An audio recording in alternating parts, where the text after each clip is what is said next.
Okay, next we're going to take out of the box a butternut squash, and Ron's going to what with it? I'm going to butcher the dreaded butternut squash. Okay, so whether we're going to put this in a casserole or make a butternut squash soup, we got to get the peelings off it. And some people think the peelings are made out of plastic and properly seasoned. That's pretty much the case. So the first thing I'm going to do is put it in the microwave. And what that will do is it will loosen that skin and soften it so that we can peel it. Probably want to do both sides, turn it over, but no more than a minute total.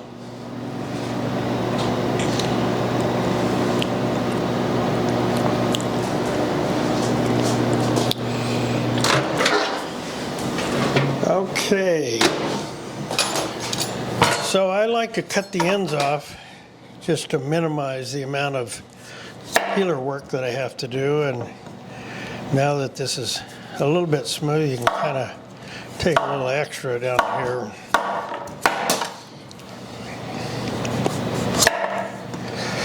Now what's going to happen is it's going to get really slippery as we peel it. So you want to leave strategically peelings on it so that you still have something to hold on to.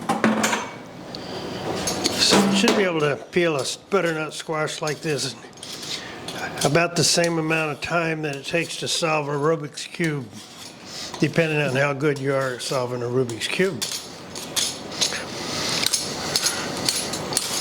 I'm watching him because I never get to do this. He always does the butternut squash for us. We served it this year at our workers' share party, and Ron cubed it and roasted it with, what herbs did you put in it?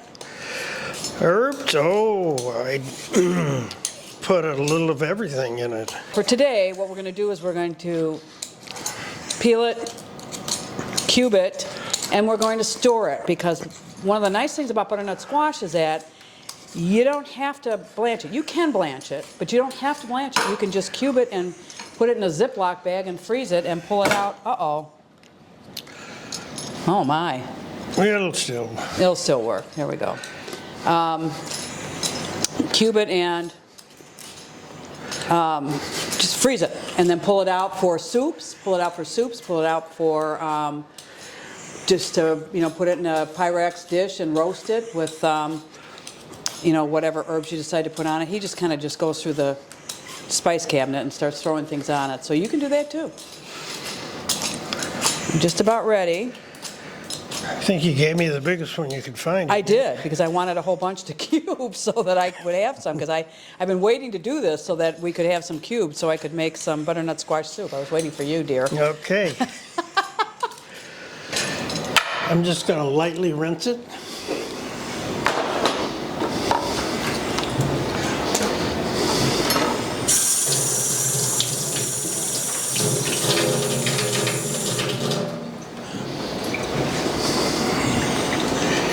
Now we're ready to cut it up. Okay.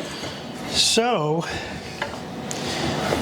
the top portion is all solid squash. So if you're making a squash casserole, this is a real good part to use in your casserole dish, because you can have them all a nice uniform size.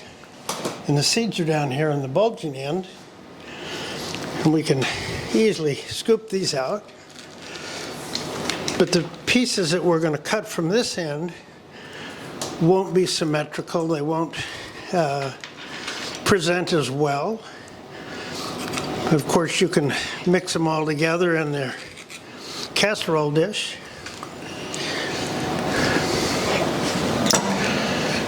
So these seeds save well if they haven't been cross-pollinated.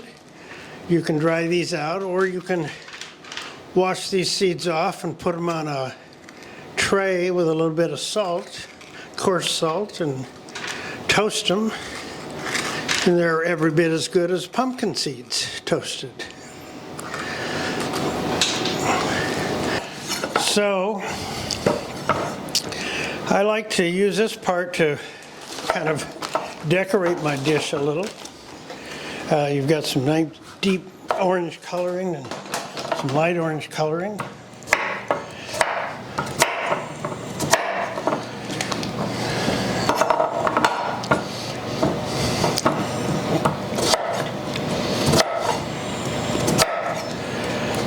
Okay, so those will do well sprinkled in amongst the uniform slices. So I'm going to go ahead and start, before I even start my bag, I'm going to mark Butternut Squash 2024. Because when you find it in your freezer, 2 years from now, you want to know what year it is.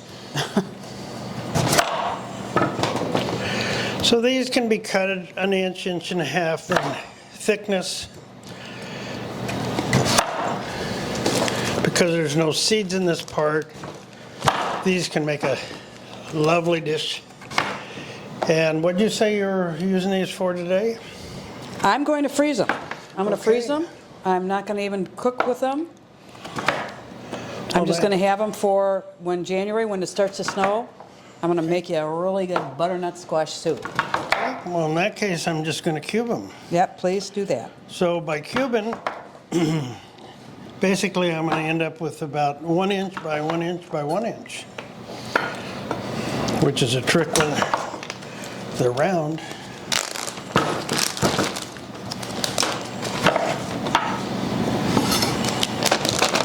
I'm going to mix it up with half of the Oddfellows in with about half of the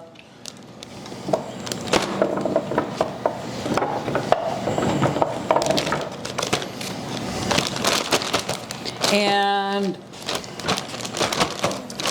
for two, that's going to be plenty. So this will give me 2 meals of soup or roasted squash, whatever I decide to do with it. Or this bag could be ready to cook down to make your butternut soup. And when you make your butternut soup, buy some fresh ginger and grate that ginger into your butternut soup and a little dash of cloves, salt, pepper, onion powder, garlic powder, some cream. Thin it up to the consistency you want it, you're good to go. And there we have it.